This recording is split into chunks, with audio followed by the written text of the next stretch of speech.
Thank you so much for the invite, for allowing me to come and just share a few minutes. How much time do I have? Bit 20. Okay, if I start talking too much, I need the finger. Okay. Okay, that tells me wrap up. My husband does that. He's wrap that thing up, wrap it up. So I am really glad to be here and just really to share a little bit of information about what I do and some things that you could be doing a little bit differently. I've been with the system, it'll be 7 years in June, and I was recruited here from Columbus, Ohio. So Ohio is my home, and coming here was a true leap of faith for me. And oftentimes when we are on this journey, we don't know why we're on the journey. We don't understand why we apply for certain jobs, but we just do. And this journey for me has been fantastic. It has stretched me. I've been able to meet some dynamic teammates, develop some great programs for the system. I have a pretty cool job. I don't hire and I don't fire. I just help develop individuals as it relates to your own career here. So I asked the question, this is the question I want to ask each and every person in here. Are you investing in your own career? I want you to marinate on that for a minute. Are you investing in your own career here? Now, we have a whole new mission. Our mission is to improve health, is to elevate hope, and to advance the healing for all. But there is a vision, and our vision is to be the first and the best choice for care. We all play in the vision and the mission of this organization. So I asked the question, what's your vision? What is the vision for your own career here? Did you just decide to come here just so you can make some ends meet? You need a job to pay some bills. But it's much bigger than that. Because if you are not happy in your current career, then guess what? You're not happy internally, spiritually. You make everybody else miserable because you done came to work with this baggage. Okay, this is the baggage that you bring in from from home. You know, that baggage where your kids done got on your nerves in the morning, your spouse, significant other, y'all had a disagreement, so you're just gonna bring that on into work, okay? And then you're gonna sit it up on your desk and you're gonna unpack it. So your colleague comes in and says, good morning, and you give them, Y'all know what I'm talking about, y'all, Okay?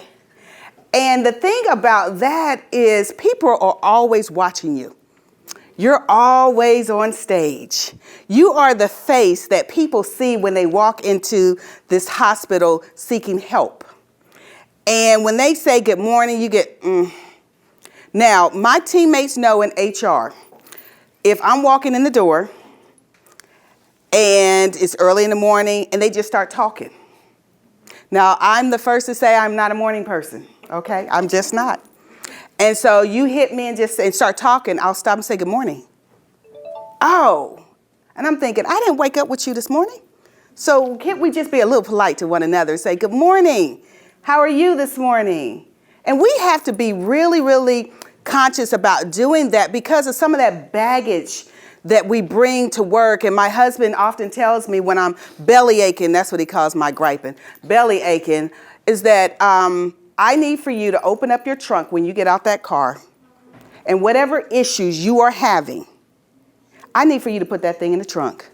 Because they didn't pay you to come up in here belly aching. They didn't pay you to come in looking miserable. They didn't pay you to say, versus saying good morning. That's free. Good morning, because the bottom line is this. Aren't you all happy to be on the green side of the grass this morning? Yes. Thank you. And that's the energy we need to give each and every person that walks through the door. They're coming through the door not because it's a vacation. They're coming here because they need help or they need to see someone. And as I was walking in, there was a man that was that came out of the ambulance, and he had a tube and he had family with him. And that broke my heart because that could have been any of my family members. And I just said a little prayer, you know, being a person of faith. I said a little prayer and said, you know, be with him today. Be with his family today. And that's the little things that we can do. And you all are in a wonderful position as individuals in patient access is to give that love back to each and every person. Don't bring your personal baggage here to work. We don't need to see that. We want to see a beautiful, smiling person because when you came into interview, you were upbeat. You were smiling. Good morning. How you doing this morning? Yes, I can do the job. Yes, yes. You get the job and then you're like,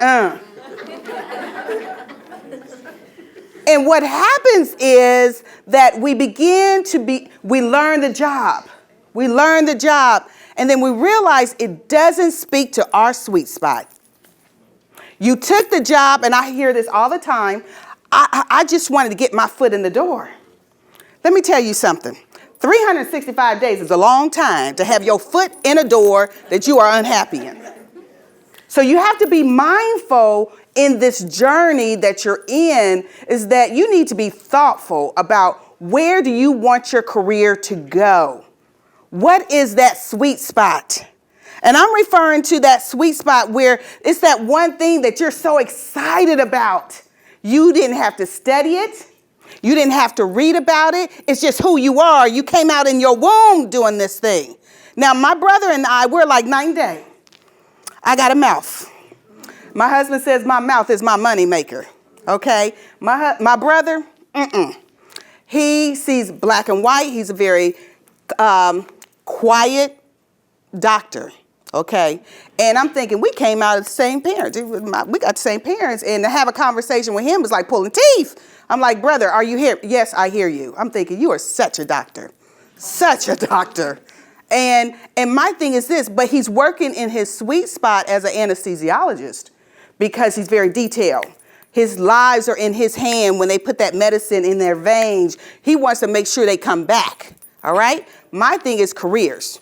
What can I do to help you get to the next level of your career? But the bottom line in all of this is that you own your career. CHS doesn't own your career. We gave you an opportunity to come in and do a job. And prayerfully, you are doing it to the best of your ability. But what happens is when you are unhappy with your job, it takes over everything. It takes over everything. Your manager asks you to do something and you give them the look. Or someone asks you or have some correction. You're like, you might want to be mindful about this, and you have an attitude. Now, the one thing about growing and learning is being able to receive that type of correction. Trust and believe leaders don't want to come and tell you that you need to be doing this right. You need to be more mindful of this. They're bringing something to you to help you grow. And when the opportunity comes for you to advance, they will remember how you turned your nose up. They will remember how you responded to a patient. They will remember how you responded to one another. They will remember that. But you want to be a leader. You want to be promoted. But you don't carry yourself like a leader. You don't answer the questions or even give suggestions in your staff meetings. You just wanted to hurry up and get over. I got things to do. Are we almost done? See, a leader will bring something to the table. A leader will research something that is going on in patient access, perhaps at another hospital that's doing very well, and say, you know what, we don't do that. And I'm here to tell you, if you get a person's name and email them and said, hey, I read an article on the internet and I like to learn more, people will schedule time to talk to you. It's those best practices. There are some great hospitals out there, and there's nothing like just connecting with one another that is out there, but you want to grow in your career, but you're not willing to do the work. You aren't willing to do the work because you think, well, I have a job and, they should see they should see how good I am. No. What a leader may see is that someone who is not as ambitious. See, my thing is love where you are. Love where you are. And the quote says something, love what you do until you can do what you love. Love what you do until you can do what you love. So what is that thing that you love? What is that thing on the inside of you? And now, it may never have anything to do with the Carolinas healthcare system. Never. But that's okay. But what is it that you can do perhaps even outside of here where you can just be a blessing? What can you do? I was over at the YWCA this weekend doing vision boards for the women who live in their, it's called the transitional housing. These are women who are homeless. And I brought in all these supplies because I have a nonprofit to help these women. And I'm here to tell you, I think I got more out of it because they were very grateful because I was able to show them about cutting out pictures and putting them on a board and posting it up and believing big that that thing is going to come to pass. Every person in here needs to see their career much bigger than where you see it today.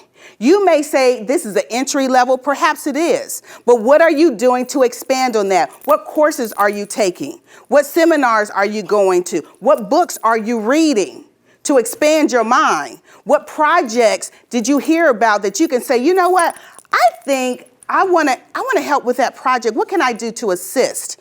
Versus coming in, doing your job and going home. But you want to be a leader. But you're not acting like a leader. You're not dressing like a leader. I spoke to a group of over at the Central Business Office, had the exact same conversation. And I told them, I said, you want to be a leader? Well, you need to lead where you are without the title. What are you doing to be considered a leader so when the opportunity does come, you can apply for that position. You speak like a leader. You know what's trending. You know what's happening within the Carolinas healthcare system. You know what's happening in patient access. You are the champion of what you do. What are you doing? But you want to be a leader.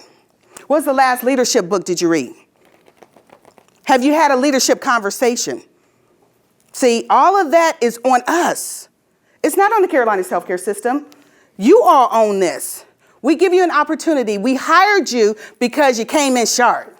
You know, you came in polished. You had your portfolio. You had your resume. Y'all remember? You all remember that day. And you wanted to make a wonderful first impression with the manager or with the HR consultant. And you did it. But then all of a sudden you got Lex. You got the job, and you just gonna scooch on in. You don't care how you're looking. You're like, yeah, morning. No, you're on stage. People are watching you. And what are you doing to invest in your own career? Quit thinking somebody owes you something. Nobody owes you anything. You got to go and get it. And how do you get it? You get it by learning. You get it by networking. You get it by knowing that you have a vision for your life. What is the vision for your life? If I were to ask each and every person in here, what's your purpose? What is your purpose? And when people come to see me for coaching, they sit there and like, I don't know. Okay. Well, then I ask another $1 million question. Well, what's your passion? What's you passionate about? Let me see here. I said, okay, that's your homework. You can leave my office now. Because see, right there, you got some work to do. You have work to do. Every person needs to know what their purpose is and what they're passionate about. And see, when you understand those two, you'll never work another day in your life because you're doing what you have been called to do. My husband laughs at me. He said, they pay you to do this? I said, let me tell you something, brother. I work hard. I listen to people's complaints and problems all the time. I help people figure out their calling. I help people figure out purpose. I help people figure out passion. And when I'm done talking. I have talked all day. So when I'm driving home and my mother calls from Ohio, I don't even have the energy. I'm like, I had to call her back in the morning when I'm driving into work. But see, at the end of the day, I've given all. I've given everything out of me. And that's what you need to do. When you come into work, you need to give all. So when you leave, you are empty. So when you go to bed, you get replenished. And you wake up in the morning. See, I love music. I'm tired of hearing the stuff that's on the news. So I put the music on. I'm like, okay, I'm the best singer in the shower. I'm singing good. I'm motivating myself. And that's what we have to do. We have to motivate ourselves. We need to put like little Post-it notes to say, I'm beautiful. Now, we know when we wake up, we got hair all over the place. You know, I got this bonnet on. I know my husband hates this bonnet, but guess what? I'm going to wear my bonnet. But I say, I'm beautiful. Today's going to be a great day. Y'all know, sisters in here to wear bonnets. Y'all, we laughing. You all laughing because you know we all had to wear a bonnet. Now, my Caucasian sisters, I don't know if y'all know about the bonnet. Okay, I'm going to need for you to ask some of your other sisters about the bonnet. But the thing is that we have to motivate ourselves every morning. I'm passionate about life. I'm going in to make a difference. My life is going to look great in 2017. I know what my vision is. I know what I'm passionate about. I'm going into Carolina's healthcare system today and change somebody's life. I'm going to walk in there with a smile. Good morning, good morning, good morning. And people will walk right by you and don't say nothing.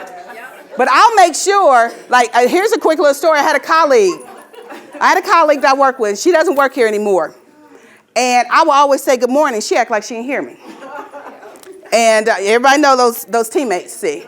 And one day she was walking. I said, good morning. She didn't say anything. She's getting closer. I said, good morning. She didn't say anything. Good morning. And so she got right here. I said, listen, you're not going to say anything. You didn't hear me say good morning? She said, I said good morning. I said, it must have been internal because I didn't hear nothing come out your mouth. And after that, she will see me. Good morning, Denise. Absolutely, good morning. It is a great day to be on the green side of the grass. I am so glad that I am seen and not viewed. Okay? But that's the attitude we have to have when we come into work. So, okay, you may be just starting with the Carolinas healthcare system. I want you to challenge your leader. You need to tell your leader where you want to go. You need to tell your leader, let's have a plan. Can I shadow or can I network with someone and have that leader hold you accountable? Now, it's not the leader's job to do the work for you. You're going to have to do the work for yourself. But write some things down of some goals of what you want to do for yourself. What is a professional goal that you plan on doing in your current position? Is there a course that you need to take? Do you want to be more efficient at a certain thing? What are you doing to build that? Again, you own your own career. Can't nobody take it from you. And there are so many free education that is out there online. We have some great courses that are online that take 15 to 20 minutes. That's it. 15 to 20 minutes to do, and it will change your life. But you got to want it. I can't want it for you. Your leaders can't want it for you. You're really fortunate that they would take the time to bring everybody together for you all to learn. When was the last time you all saw each other in one venue like this? This is a time to network. This is a time to get to know one another. This is a time to see what type of gift does she have and how does she develop that gift? And can we talk? Can we go to lunch? Can we do something after work? And sometimes it takes doing stuff after work where you are not getting paid. Oftentimes, folk want to get paid. Remember, when it is your development, there are things you're going to have to do for free. All right? Because you'll write it down. And I encourage you all to have a journal. Write down when you meet people. Write down the things, the goals that you want to let happen or seize the moment in the next 60 or 90 days. What are you doing for you? What are you doing for your health? We have Jill was here, and we have all these great initiatives for Live Well. You're talking about losing weight, but you haven't done nothing towards that. We have Live Well incentives. We have free workout classes. And my office is over in the Live Well building. And some of these faces I recognize. Some faces I don't recognize, but you've been talking about you want to lose weight. Come on over there and work out with us. But it's all about you. How bad do you want it? And I told myself when I turned 50 in January that things are going to look real different for me. Because when you get older, for those who are not at that beautiful age, your body will begin to play tricks on you. Things will begin to ache when you least expect it. You're like, well, what is that? Yeah, you need to go get that checked out, okay? But I have to own that. What are you willing to own? What are you willing to do? Where's your destiny going to be? What's the legacy you will leave when you leave this organization or this position? We have a lot of jobs. And then you complain about, well, I've been applying, and I know I'm qualified. I'm here to tell you, just because you have a college degree does not mean you are the best candidate. What it means is that you took the time to go to school, pay your tuition, take the test. Some of y'all still paying on that tuition. Take the exam, and then you graduate. That's what that means. Now the work begins after you get your college degree. But it starts with you. It starts with the willpower and the determination to say, I can do this. I will do this. That's where you put your little sticky notes on your bathroom window, mirror, or on your refrigerator, or in your car. These affirmations that I can do this. Today is going to be a great day. Despite of what is going on, you're going to say, today is going to be a great day. I'm going to make an impact today. I'm going to change somebody's life today. I'm going to listen to someone today. But oftentimes we get all caught up in our selfish attitude of me, me, me, me, me. Get out of that. Get out of that. You will see your life change as soon as you open yourself up to help somebody else. So I encourage you, if you're looking for a new opportunity here at the Carolinas Healthcare System, I encourage you to complete your iLink profile. Raise your hand if you know what I'm talking about, your iLink profile. Great. And the reason why I say that is because your iLink profile is nothing more than a mere resume, electronic resume. So when you apply for a position, it takes that data and pre-populates it in the application. So if your iLink profile is not complete, guess what happens to your application? It is not complete. And oftentimes I have to be the bearer of that bad news to a teammate who says, well, I put on there C resume. Oh, see resume. Okay, well, I'm going to tell you what happened to your application. First of all, you flunked the test. It said complete the application, and it say nowhere on there put C resume. All right? So I want you to be mindful of getting your iLink profile complete. The other great thing about your iLink profile is if a leader meets you, they can pull that up and learn a little bit about you. All right? Or if you meet someone and you want to learn a little bit more about them, pull up their iLink profile. It's all about doing your homework. All right? So when the opportunity does come, you are prepared. And making sure you have a really good resume. Making sure you're on Yammer. I post some pretty good articles on Yammer on the career success page, I have to say. It's all about what are you doing to educate yourself, to network, and to be the best person that you can be. What did the vision say? The vision said to be the first and the best choice of care. You need to be the best at what you do. You got to come with the best every single day. Shake that thing off that may be bothering you. Put it in your trunk. Like my husband said, pop that trunk. Put your attitude, put that you got an unexpected bill in that trunk. Put when your kids are getting on your nerves, you need to put that in the trunk because nobody in here woke up with you and need to be the person that receives your bad attitude because you're mad because you got a bill that you weren't expecting. Or you got a flat tire on the way and you knew you had bald tires, so you should have got a new tire. But you want to be mad at everyone. What are you doing? And we all can relate to that, and we all can laugh about that. But that is true. That is the part of owning your own career. Did you give me the finger? Yeah. Okay, I'm about to wrap this thing up. And that's what I want to leave with you, okay? Love what you do until you can do what you love, all right? Thank you so much for allowing me to come. Thank you, Mel. Thank you.